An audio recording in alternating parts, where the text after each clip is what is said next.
오늘 함께 읽은 잠언 10장 1절은 이렇게 시작합니다. 솔로몬의 잠언이라. 이러한 시작은 잠언의 또 다른 단락이 시작된다는 것입니다. 구약학자들은 이렇게 시작된 단락을 첫 번째 솔로몬의 금원 모음 단락으로 구분하며 이 단락은 22장 16절까지 이어집니다. 잠언의 문장은 한 구절 한 구절 아주 간결합니다. 그리고 잠언 10장부터는 그 의미도 좀 더 명확합니다. 아주 쉽습니다. 읽어보면 어떤 것을 권면하는지 굳이 설명하지 않아도 다 알 수 있는 것들입니다.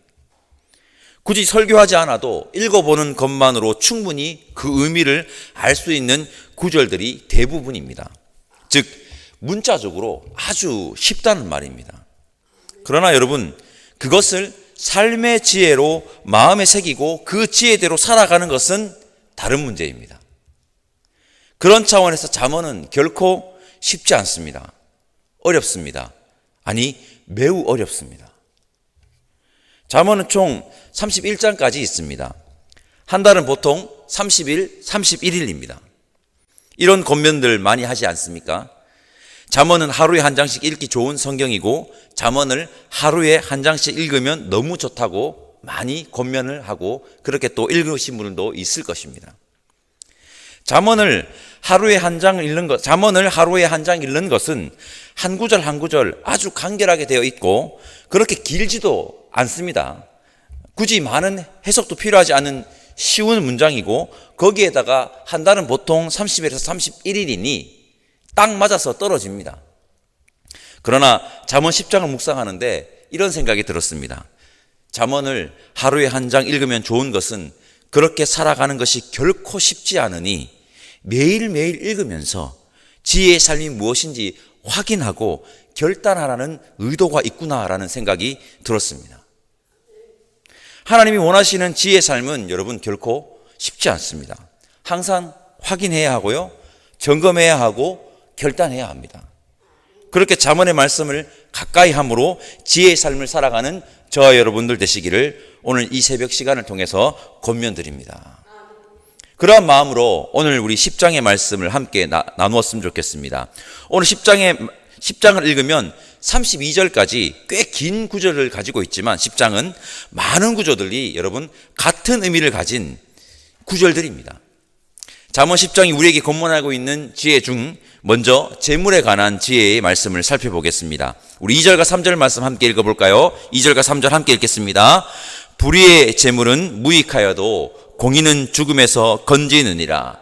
여호와께서 의인의 영혼은 줄이지 않게 하시나 악인의 소욕은 물리치시느니라. 아멘. 불의의 재물은 무엇일까요? 불의의 재물은 무엇입니까? 재물이 나쁜 겁니까? 아닙니다. 이런 표현을 우리 씁니다. 재물, 돈은 가치 중립적이다. 칼을 예로 많이 들죠. 칼이 의사 손에 들려 있으면 생명을 구하는 도구가 되지만 강도의 손에 들려 있으면 사람의 생명을 위협하고 뺏어가는 도구가 되는 것입니다. 이게 가치 중립적인 거죠. 즉, 재물을 어떻게 버느냐, 어떻게 사용하느냐가 중요하다는 것입니다.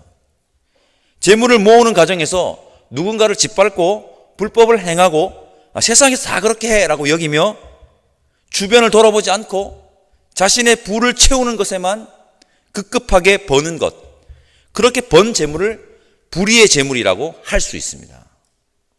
사회적으로 아주 이슈가 되었던 사례를 하나만 들어보면요, 기억하실 겁니다. 옥시 사태가 바로 그 예라고 할 수 있을 겁니다. 집집마다 가습기를 사용하는데 가습기를 청소할 때 쓰는 가습기 살균제를 옥시에서 판매를 했는데 그 살균제에 사람의 생명을 위협하는 유독 물질이 포함되어 있었습니다. 포함되어 있었고 이러한 위험성이 있다는 것을 알았음에도 불구하고 사측은 연구 결과까지 논문까지 조작하여서 판매 중단을 하지 않고 판매를 강행한 것입니다. 우리나라에서 여러분 놀라지 마십시오. 공식적으로 확인된 사람만 피해 신고자가요 6,817명이고요. 그 중에 사망자가 1,553명이라고 합니다. 더 이상일 수도 있다고 얘기합니다. 다른 자료를 보니까 1700명 이상이라고 적혀져 있는 자료도 있더라고요. 이렇게 버려드린 재물이 아주 대표적인 불의의 재물인 겁니다. 불의의 재물. 아주 큰 기업의 행태를 제가 예로 살폈지만 이해를 돕기 위해서 우리 역시 재물을 어떻게 벌고 모아야 하는지를 분명하게 알 수 있는 사례일 것입니다. 정직하게 벌고 모아야 한다는 것입니다. 그리고 어떻게 사용해야 할까요? 원론적인 이야기를 해보겠습니다. 여러분, 우리가 살아가고 있는 지금 이 세상은요, 재물이 곧 권력인 시대라고 해도 여러분 과언이 아닙니다. 재물이 곧 권력이라 해도 과언이 아닌 시대를 지금 살고 있습니다. 이러한 시대에 어떤 사람이 신앙적으로 성숙한 사람이냐? 재물을 권력으로 환원하지 않는 자가 성숙한 사람입니다. 재물을 자신에게 오롯이 가두어서 재물을 권력으로 환원하여 자기 멋대로 행하여도 된다는 식으로 살아가는 자가 아닌 재물을 어떻게 합니까? 어렵고 힘들어하는 이들에게 흘려보내야 하는 것입니다. 그걸 권력으로 사용하는 것이 아니라 흘려보내야 한다는 겁니다. 조금 무거운 이야기를 너무 장황하게 이 새벽에 한 것 같습니다. 이렇게 정리하겠습니다. 우리나라 옛 속담에 이런 말이 있지 않습니까? 속담입니다. 개같이 벌어서 정승같이 쓴다 라는 속담이 있습니다. 저는 이 속담을 이렇게 바꾸고 싶습니다. 정승같이 벌어서 정승같이 쓴다. 우리 그리스도인들은 정승같이 벌어서 정승같이 써야 합니다. 즉 하나님 안에서 성실하게 살아감으로 정직하게 벌고 정직하게 사용하는 자가 되어야 한다는 것입니다. 우리 모두 그리스도인같이 벌어서 그리스도인같이 쓰는 성숙한 신앙인 다 되시기를 간절히 소망합니다. 4절과 5절 말씀 읽어봅시다. 4절과 5절은 우리가 생각해 보아야 할 부분이 있습니다. 4절과 5절에 우리 함께 읽겠습니다. 손을 게으르게 놀리는 자는 가난하게 되고 손이 부지런한 자는 부하게 되느니라. 여름에 거두는 자는 지혜로운 아들이나 추수 때 자는 자는 부끄러움을 끼치는 아들이니라. 아멘. 여러분, 성경은 연약하고 가난한 자, 사회적 약자를 돌보라고 합니다. 신명기 26장 11절과 12절 말씀 읽어보겠습니다. 내 하나님 여호와께서 너와 내 집에 주신 모든 복으로 말미암아 너는 레위인과 너희 가운데 거류하는 겟과 함께 즐거워할지니라. 셋째에 곧 11조를 드리는 해에 내 모든 소산의 11조 내기를 마친 후에 그것을 레위인과 겟과 고아와 가부에게 주어 내 성읍 안에서 먹고 배부르게 하라. 아멘. 레위인, 겟, 고아, 가부, 이들은 사회에서 대표하는 사회적 약자들입니다. 그들을 돌보라고 합니다. 그들은 여러분 가난한 자들입니다. 우리가 방금 읽은 잠언의 말씀은 가난함에 대한 균형을 잡아주는 말씀입니다. 중요한 말씀입니다. 성경은 열심히 노력해도 가난을 극복하지 못하는 사회적 구조 속에서 발생하는 가난한 자들을 어떻게 하랍니까? 돌봐야 한다고 합니다. 돌봐야 하며 그러한 사회적 구조를 어떻게 해야 됩니까? 개선해야 한다고 생각합니다. 그러한 사회적 구조 속에서 발생한 가난한 자들이 신명기 시대 때는 레위인, 객, 고아, 가부인 것입니다. 그와 동시에 우리의 모습 속에 게으름이 없는지를 돌아보아야 할 것입니다. 게으름으로 발생하는 가난은 경계해야 한다고 성경은 분명히 말하고 있습니다.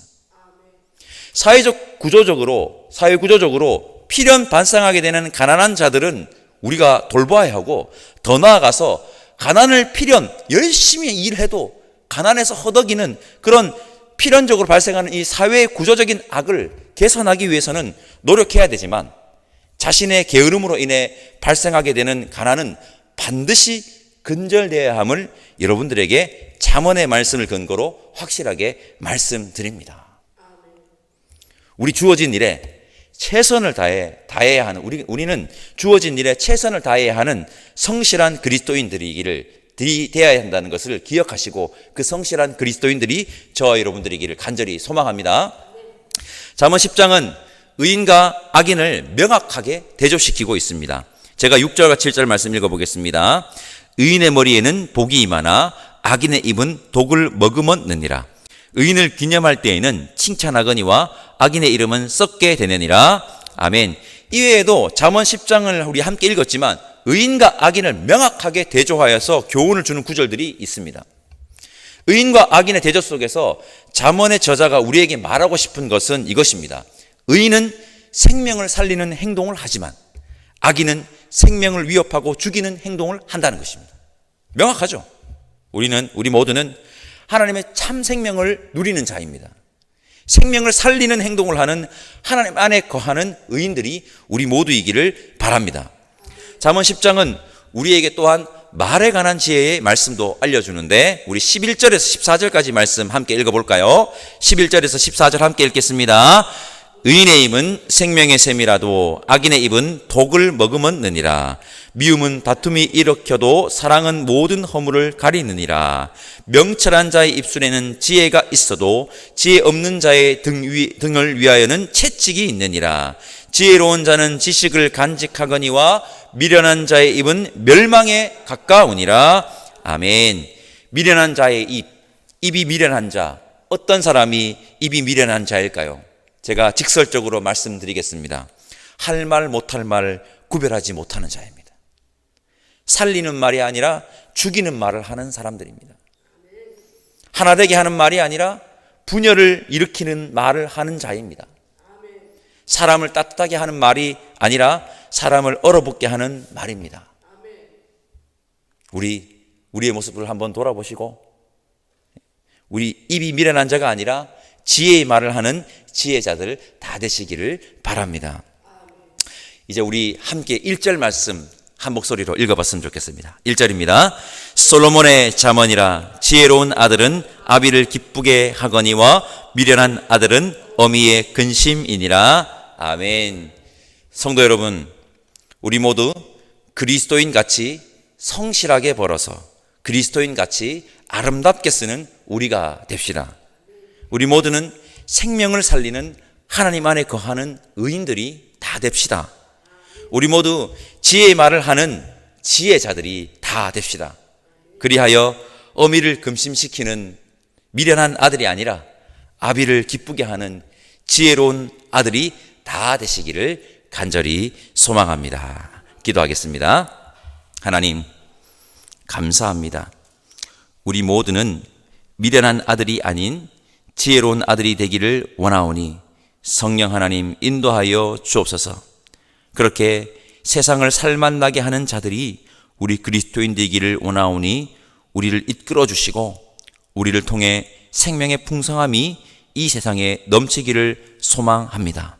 감사하고 우리의 참 지혜자이신 예수님의 이름으로 기도드립니다. 아멘. 하늘에 계신 우리 아버지의 이름을 거룩하게 하시며 아버지의 나라가 오게 하시며 아버지의 뜻이 하늘에서와 같이 땅에서도 이루어지게 하소서. 오늘 우리에게 일용할 양식을 주시고 우리가 우리에게 잘못한 사람을 용서하여 준 것 같이 우리 죄를 용서하여 주시고 우리를 시험에 빠지지 않게 하시고 악에서 구하소서. 나라와 권능과 영광이 영원히 아버지의 것입니다. 아멘.